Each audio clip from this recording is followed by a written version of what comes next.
Critical thinking is the capacity to distinguish between valid and invalid information sources and processes of reasoning. It requires the formation of beliefs based upon sound reasoning.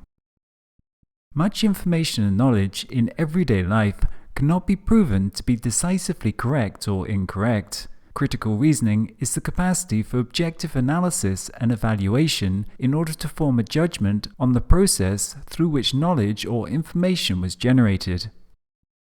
People often react to a piece of information rather than looking at the reasoning that created that information.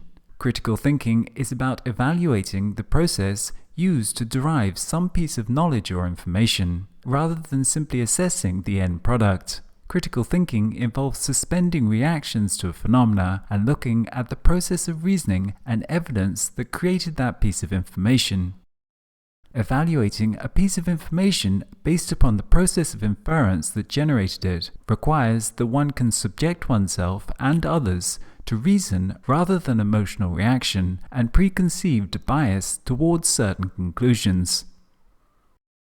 Critical thinking consists of both a conceptual skill set and a personal attitude. One must have both the thinking skills to evaluate evidence and processes of inference, but also have the will to subject oneself to the conclusions of those inferences. This involves trust in reason and a willingness to reconsider one's position or adjust one's beliefs and actions according to that which is derived from the most solid foundations of reason or empirical data. Critical thinking is inward directed with the intent of maximizing the rationality of the thinker. One does not use critical thinking to solve problems. One uses critical thinking to improve one's process of thinking. Thus, one must firstly be interested in improving one's cognitive processes, and this is more of an attitude than a conceptual skill. These dispositions that enable critical thinking, and which can be seen as attitudes or habits of mind, include open and fair-mindedness, inquisitiveness, flexibility, a propensity to seek reason, a desire to be well informed, and a respect for and willingness to entertain diverse viewpoints. Individuals must want to identify limitations in their reasoning and assumptions, to seek out knowledge and evidence that is objective even if it refutes their own firmly held beliefs. A critical thinker has to be able to not only identify flaws in their own reasoning, but also adapt their behavior and beliefs to that.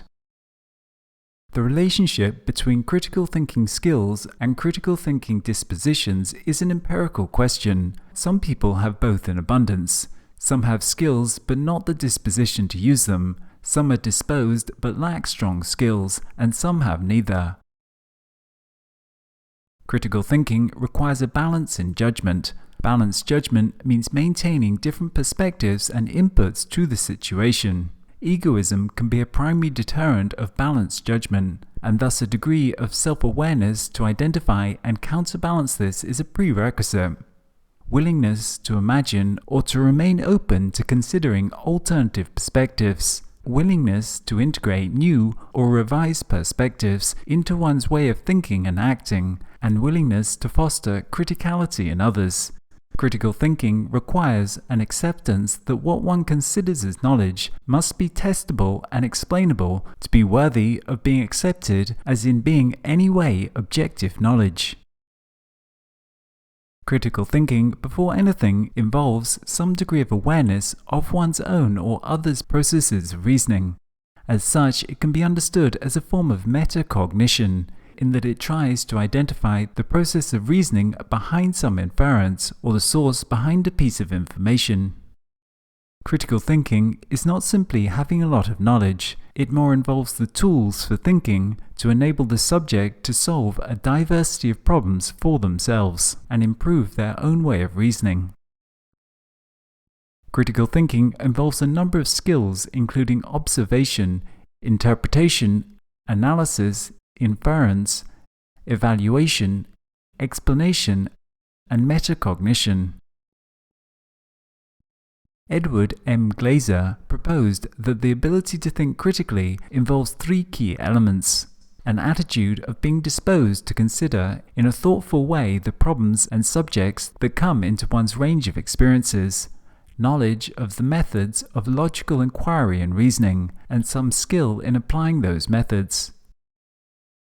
The ability to reason logically and deductively is a fundamental skill of critical thinking. However, deductive reasoning is not sufficed, as other forms of inductive and abductive reasoning are often needed. Thus, critical thinking is not the same thing as hard logic and deductive reasoning, as operating in the real world means often operating without the certainty of deductive logic.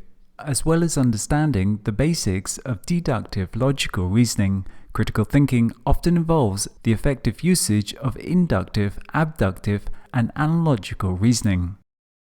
Critical thinking involves the skill and propensity to engage in an activity with reflective skepticism. It involves suspending one's judgment about the claims that are presented to us or one's own claims, and waiting for sufficient evidence before adopting a new belief.